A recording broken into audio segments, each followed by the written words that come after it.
What's going on, guys? Welcome back to the channel. Today we have this Carplay HD display that features Bluetooth, Apple CarPlay, Android Auto, a front-facing camera, backup camera, and a ton of other features, and we're going to be installing it into this 2006 Toyota Highlander. Now, while this Highlander does feature built-in navigation, it does not have any kind of Bluetooth connectivity, no USB ports, no auxiliary jacks. So the only way to play music through this is through the radio, CD, or cassette, which nobody really uses nowadays. Typically, I would just swap out the head unit with a more updated one, but with most Toyota and Lexus vehicles around this time frame, with built-in navigation, the climate control is actually built into this head unit. So if you did just swap it out, you're going to lose your AC and your heater controls, which we definitely don't want to happen. So that's where this Carplay system is going to come into play. It has everything built in while still maintaining the original head unit. Now let's go ahead and get this on the toolbox, unboxed, and see what's in it. All right, guys, so first thing out of the box is a display, which is a very, very nice display. I'm gonna go ahead and put that to the side for now while we see what else is in the box here. And let's see, you've got your backup camera and all the wiring that you're gonna need. Looks like you have a dash mount, a little sticky plate, your windshield mount, auxiliary cord, and your 12-volt port power cord. Now, taking the display out of the bag, you guys are going to see this is a very nice size display. It's about 4 inches tall, 10 inches wide. Right here on the back side, it does come with a pre-installed SD card to record your videos, either your front-facing videos or your backup camera videos. This camera right here is also reversible 360 degrees, so you can actually record what's going on inside your vehicle as well. So overall, a very nice size display. It's going to look great in the car. All right, guys, so now we've got some power going to the unit. As you guys can see, the display is really nice and bright. Right here on your home screen, you have your Apple CarPlay, Android Auto, AirPlay, Android Cast, Wi-Fi video, audio output, playback, and your settings. As you guys can see, it's got a red button right here on the top, letting you know that the camera is recording. So we're gonna go to your settings. Right here in general, you have screensaver, left or right hand drive, which is going to allow you to basically set the screen to the left side or the right side, whatever you prefer. You've got your split screen mode, which will give you your Apple CarPlay and one of the cameras at the same time. Brightness settings, assistive touch settings, and your connection clearing. Right here in system, you have language settings, tip sound, which I'm going to go ahead and turn off, and that's going to get rid of that kind of annoying beeping sound. You've got your date and time settings, storage, SD card formatting, factory reset, and software updates. If you go to your camera, you got your camera formats, record resolution, which you have 720p, 1080p, or 2.5K. It's automatically set to 1080p, but you can turn that up to 2.5. But just keep in mind that 2.5K videos are gonna eat up that storage on your memory card a lot faster than a 1080p or a 720p video will. And you've got your segment duration settings, so you can choose how long the clips that it records are. You've got your collision sensitivity, microphone settings, rear image settings, and your reverse line calibration. Now I'm gonna go back to the home screen. You've got your home button, you've got your display brightness, you've got an audio button right there, which I have this set to use the internal speakers on the head unit for now. And then you've got your camera button right there, which shows you that the camera is recording, as you guys can see right there. And then all you gotta do is hit that home button and go right back. So what I'm gonna do now is I'm gonna go ahead and connect to the unit using my phone here, and we're gonna go to Bluetooth, and then the Carplay is right there. And let's see, we're gonna just find it again, and it should connect here pretty quickly. Let me turn off my Bluetooth and turn it back on, and there's the Carplay there. And we're gonna go ahead and pair it. We're not gonna give it access to my contacts and all that right now. And as you can see, Apple CarPlay has pulled up now, I should say, on the unit. And you've got all your apps right there. And what I'm gonna do is I'm just gonna go to YouTube real quick to test out the internal speakers of this unit. And we're gonna go push play on one of my YouTube videos.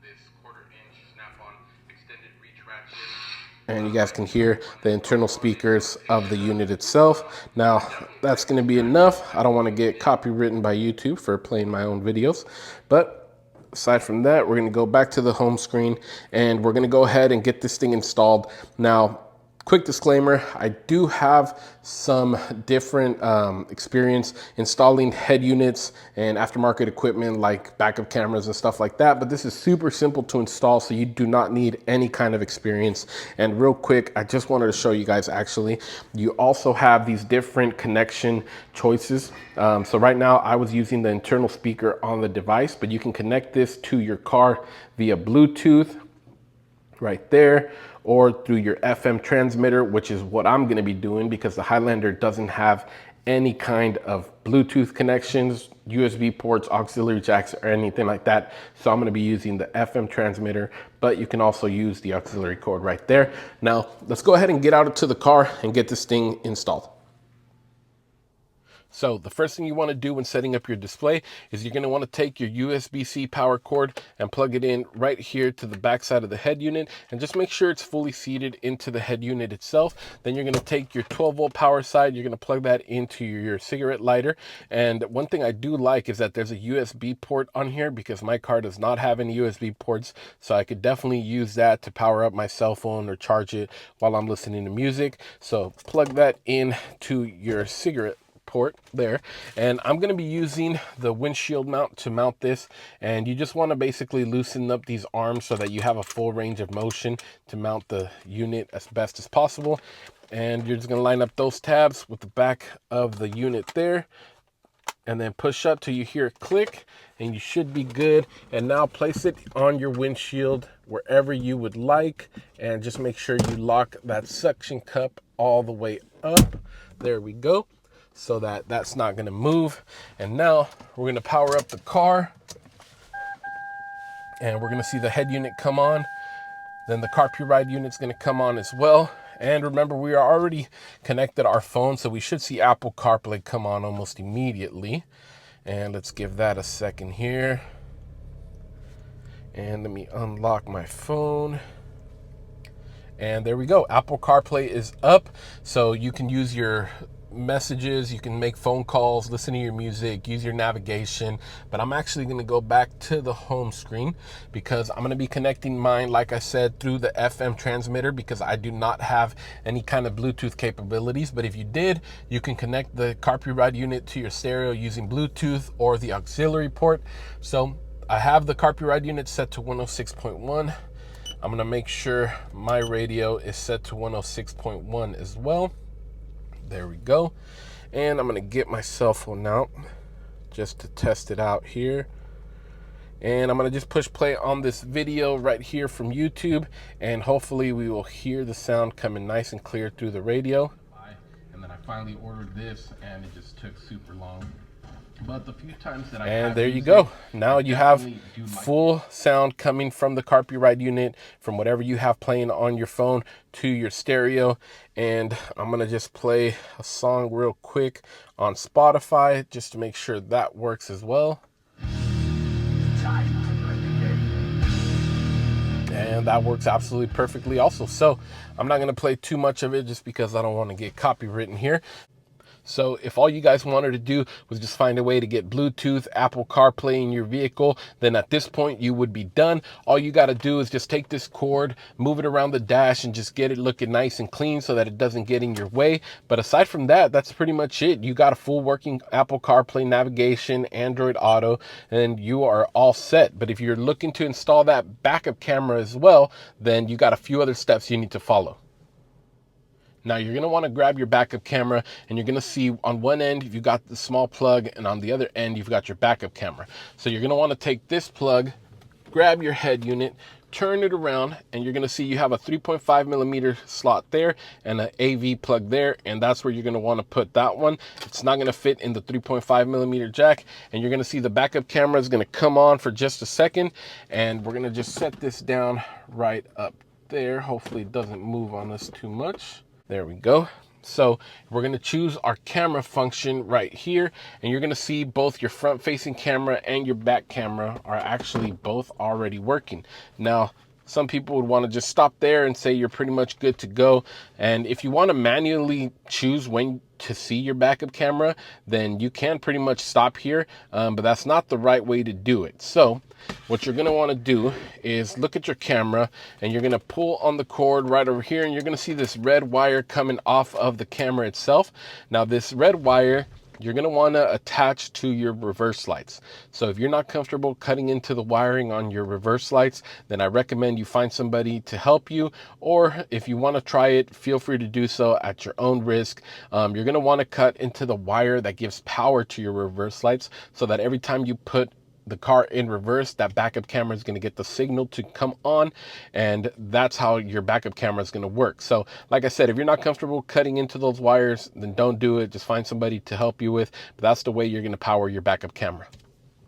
All right guys, so I got my reverse lights turned on, and right over here I already pulled the connector out. I have a test light, and I'm just going to stick it into the connector and see which side is giving us power.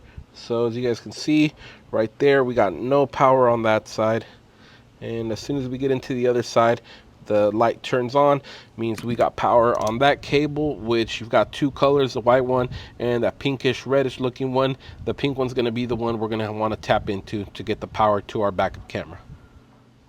And just as a quick test, you guys can see that Carplay unit is on Apple CarPlay. It's not on right now, but what we're gonna do is we're gonna take the power cable and we're gonna just stick it into where our power source was, and then we're gonna look back and you're gonna see the backup camera is not on, and as soon as I unplug it, the backup camera is gonna go away. There it is. So now we know we're on the right wire right there, and that's where we're gonna be plugging in our backup camera.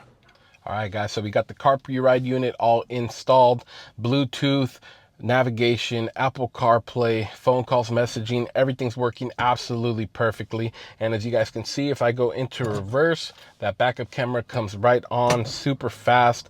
And if we go into drive, I'm gonna show you guys both of the front and backup cameras can come on at the same time. I probably just got to adjust my front facing camera just a little bit so that it clears that mount, but you can see the backup camera on one side, front facing camera on the other side. And like I said, it is a 360-degree view on the front one, so you could turn it around, face the inside of the car. But overall, guys, the value that you're getting for what this unit costs is absolutely amazing. I definitely recommend it, guys. It's so worth it. Didn't have to take apart my whole dashboard, cut up the harness behind it or anything like that. The only thing we had to splice into was that backup for the backup camera, was just for those reverse lights. But aside from that, this was probably one of the easiest installs that I have ever done. And I've done plenty of stereos, plenty of backup cameras, and this was by far the easiest. You don't need any experience, guys, and it's absolutely worth it for the amount of features that you're getting. I can't recommend this enough. I'm gonna go ahead and leave links in the description for everything.